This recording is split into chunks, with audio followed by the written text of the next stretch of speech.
पंजाब का एक छोटा सा गांव कालूशाही इस लिहाज से मुनफरिद है कि यहाँ के तकरीबन हर घर का कम से कम एक फर्द अपनी समाजी और मुआशी हालत बेहतर बनाने के लिए रोजगार की गर्ज से बैरून मुल्क जा चुका है। इसके अलावा गैर कानूनी तौर पर बैरून मुल्क जाने की कोशिश में कई घराने उम्र भर की जमा पूंजी भी लुटा चुके हैं और कई नौजवान तो जिंदा वापस भी नहीं आ सके। सुबह पंजाब के जिला गुजरात में वनी के तारड़ रोड पर तकरीबन 1.5 घंटा सफर करने और कई छोटी और पतली टूटी फूटी सड़कें तब्दील करने के बाद एक छोटा सा गांव कालूशाही आता है। 300 घरों पर मुश्तमिल ये छोटा सा गांव ऐसी सैकड़ों कहानियां रखता है जिनमें से हर कहानी अपने अंदर एक जाविया समोए हुए है।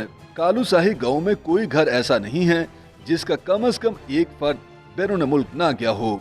इसी गांव के बासी 26 साला मोहम्मद जावेद बताते हैं कि जब गुजरात मंडी बहाउद्दीन से जेहलम तक नौजवानों पर बैरून मुल्क जाने का जुनून सवार था तो मैं भी इस जुनून का शिकार हो गया। एक बाजू से माजूर जावेद को उनके वालिद ने अपने घर के हालात बदलने के लिए 4 साल मजदूरी करके और उधार की रकम से यूनान भिजवाया था। जावेद बताते हैं कि मैं 2014 में ईरान और तुर्की के रास्ते यूनान पहुंचा, लेकिन बदकिस्मती से आगे जेल मेरा इंतजार कर रही थी। वहाँ जो खाना दिया जा रहा था उस पर 24 घंटे गुजारना मुश्किल था। काफी लोग जेल के अंदर भी पाकिस्तान से ही पैसे मंगवा कर खुराक की कमी पूरी कर रहे थे, लेकिन मेरे वालिद तो मुझे 1 रुपया भी नहीं भेज सकते थे। मैंने जेल में बहुत भूख देखी, ऐसी बेबसी तो गुर्बत में अपने मुल्क में भी नहीं थी। जावेद अब जिंदगी बसर करने के लिए रेडी लगाते हैं और यूनान जाने के लिए लिया जाने वाला कर्जा उतारने की कोशिश कर रहे हैं। वो समझते हैं कि उनके इस हाल के जिम्मेदार वो लोग भी हैं जो बैरून मुल्क जाकर वापस आ जाते हैं, लेकिन वहाँ की असल सूरत हाल से मुतालिक किसी को कुछ नहीं बताते। ताहम वो खुद भी शर्मिंदगी के बायस अपनी कहानी किसी को नहीं सुनाते। उर्दू न्यूज की एक रिपोर्ट के मुताबिक कालूशाही के नंबरदार जमान तारड़ बताते हैं कि उनके गांव के तकरीबन 400 तक नौजवान बैरून मुल्क में हैं, जबकि गुज़श्ता 10 वर्षों के दौरान 1 दर्जन के करीब अफराद डिपोर्ट होकर वापस आए हुए हैं और 5 अफराद की लाशें भी वापस आई हैं। हजारों लोगों के डिपोर्ट होने और दौरान सफर मौत का शिकार होने के बावजूद ये सिलसिला रुकने में क्यों नहीं आ रहा? इस सवाल का जवाब कई समाजी, मुआशी और नफ्सियाती पहलुओं में पोशीदा है।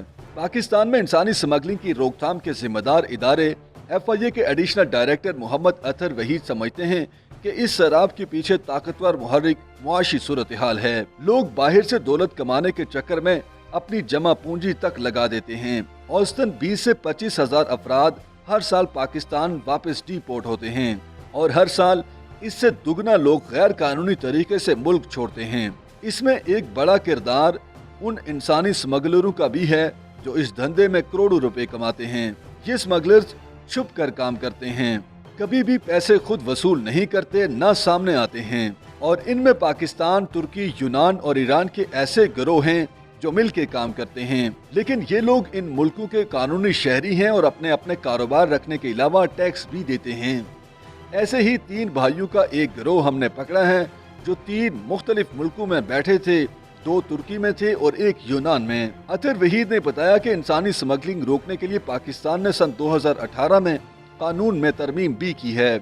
उनका कहना है कि ह्यूमन ट्रैफिकिंग, मुहाजिरीन की स्मगलिंग और वीजा फ्रॉड 3 मुख्तलिफ चीजें हैं। इसमें से ज्यादा संगीन मामला मुहाजिरीन की स्मगलिंग का है, बाकी 2 के लिए किसी न किसी तरह कानूनी तरीका ही इस्तेमाल किया जाता है। माहिर नफ्सियात डॉक्टर सदाकत अली के मुताबिक बैरून मुल्क जाने के रुझान की एक बड़ी वजह समाजी है। वो कहते हैं कि आप उस नौजवान के जहन में एक दफा झांक कर तो देखें जिसके हम उम्र नौजवान बाहर से पैसे भेज रहे हैं, और जब एक गांव की सतह पर बाहर के मुल्क जाना एक समाजी बर्तरी के जुमरे में आए और उस पर फख्र किया जाए तो नौजवानों में शनाख्त का शदीद बहरान जन्म लेता है।